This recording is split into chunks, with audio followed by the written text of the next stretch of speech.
And I'm Nawrocki. I'm your host on Doki Doki Awesome. And I'm here in Time Out. He knows what he did. And seeing as how today is our first episode ever, I thought we should start off by paying homage to Nawrocki's carnivorous plant heritage. I'm a humanitarian. Don't listen to him, he's just a burger fiend. I subsist on a steady diet of sunshine and bugs. Fool. Anyway, today we're going to be talking about a Saturday morning kids cartoon that was based on an abandoned prequel idea to an 80s movie musical, which itself was based on an actual stage musical, which in turn was based on a 1960s B-movie comedy horror flick, which, if I'm not mistaken, was made on a dare. And yes, it is exactly as good as it sounds.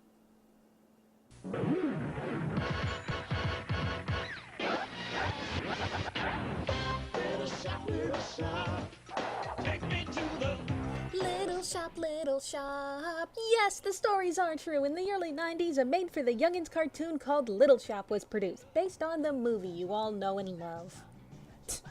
I don't. Shut up, Nawrocki. Anyway, the history is what I just said in the opening. Roger Corman made a movie in 1960 called The Little Shop of Horrors, which Alan Menken and Howard Ashman made into a stage play in 1982, which Frank Oz made into a movie in 1986, where he changed the ending, and we are not discussing that. He wanted to make a prequel movie, but ended up making a Saturday morning cartoon instead. Yeah, apparently that can't happen. Well, that sounds like a recipe for success. How on earth could he fail? Let's find out, shall we? Oh, let's do.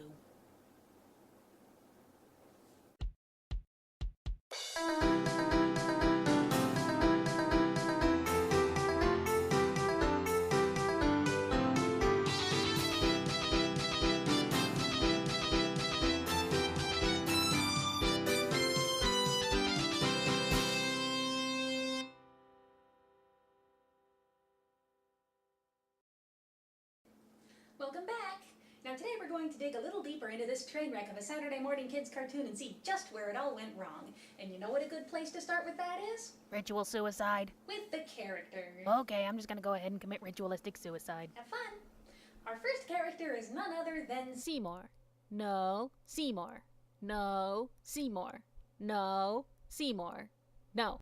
Nawrocki, stop messing up the clips. Seymour asses. Classic. Here we go, Seymour Krelborn. His life's ambition is to be a nerd. Or something. I've got everything it takes to be a nerd. Ah!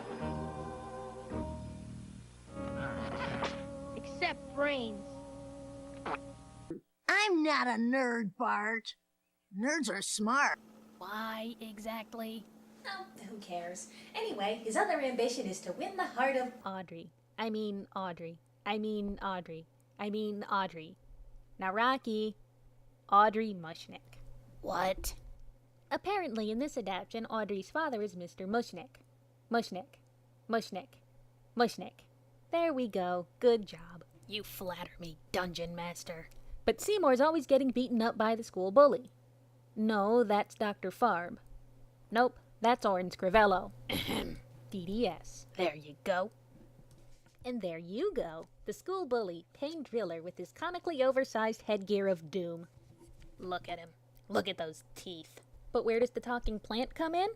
Right now, actually. After the bully throws him into the trash can, he gets sent to the dump. There he finds a fossilized seed, so he takes it to Mushnick's flower shop, where he works to be closer to Audrey, who is too busy looking at firemen to be interested in him. She says it's her life's ambition to be a fireman, and that's why she's looking at all this stuff, but I think she's just being a healthy young girl.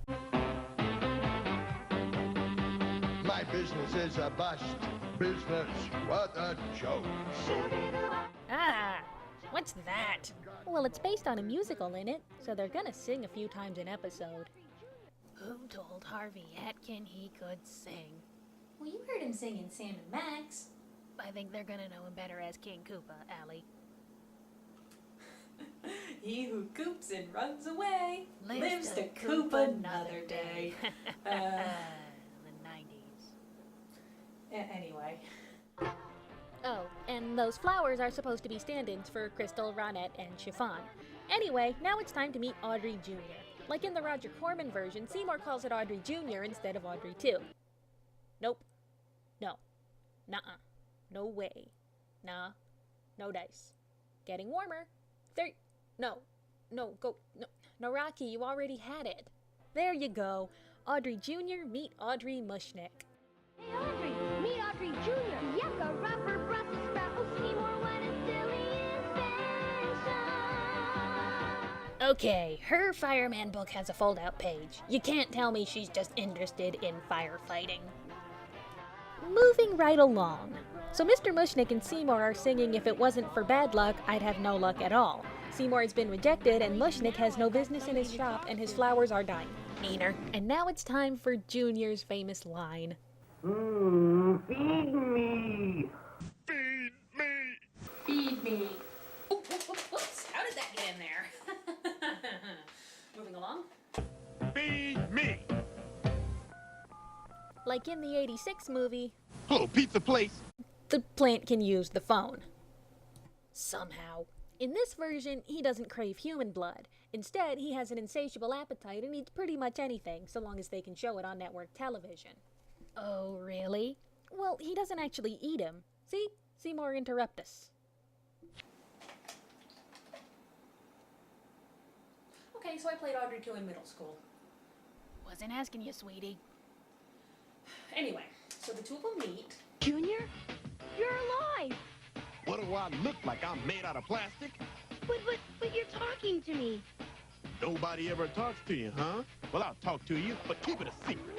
In this version, Junior is more or less a friend of Seymour's. Although I get the feeling that the reason he wants to keep it a secret is different than just not wanting anyone to know he can talk. He also displays some interesting plant mannerisms in a way of talking, in the form of bad puns. I don't know about you, but I'm a little bushed. Little joke.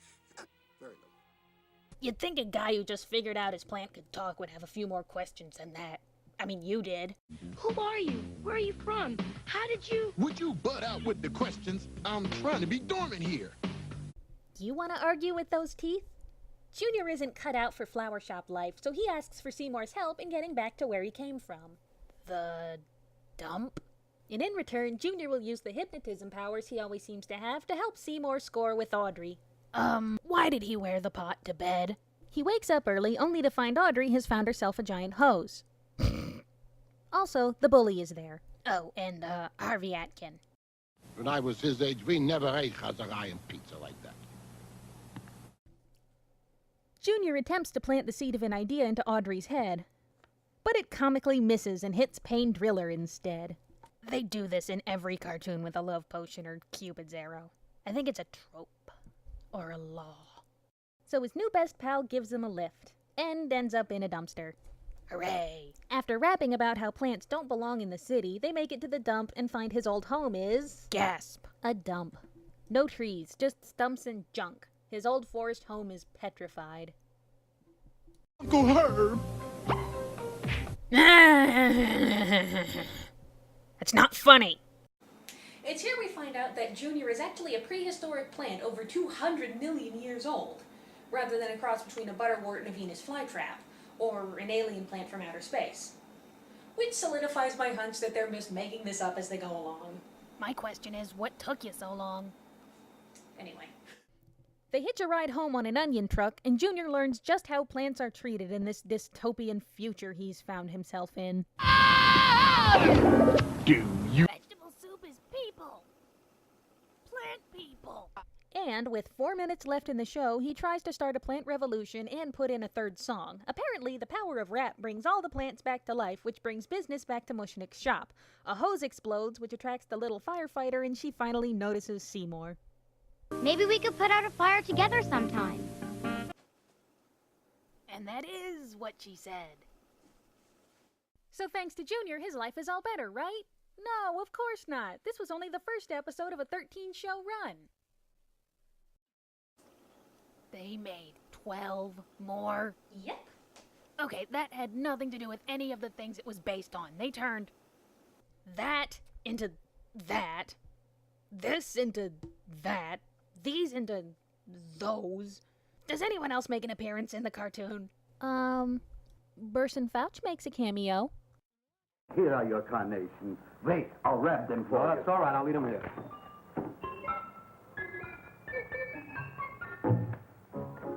Why not? What else? Oh, great. That guy.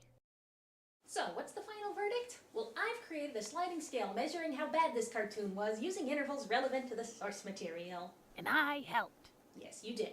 We start at root canal with Dr. Scrivello, root canal with Dr. Farb, getting eaten by the plant, and watching the play performed by middle schoolers. Hey! Looks like we're resting comfortably between Dr. Farb and Eaton. Well, you trained ably performing the show and all the good bits were taken out. Well, thank you all for stopping by. Well, tune in next time. I'll still be Allie. And I'm Nawrocki. Goodbye. Bye.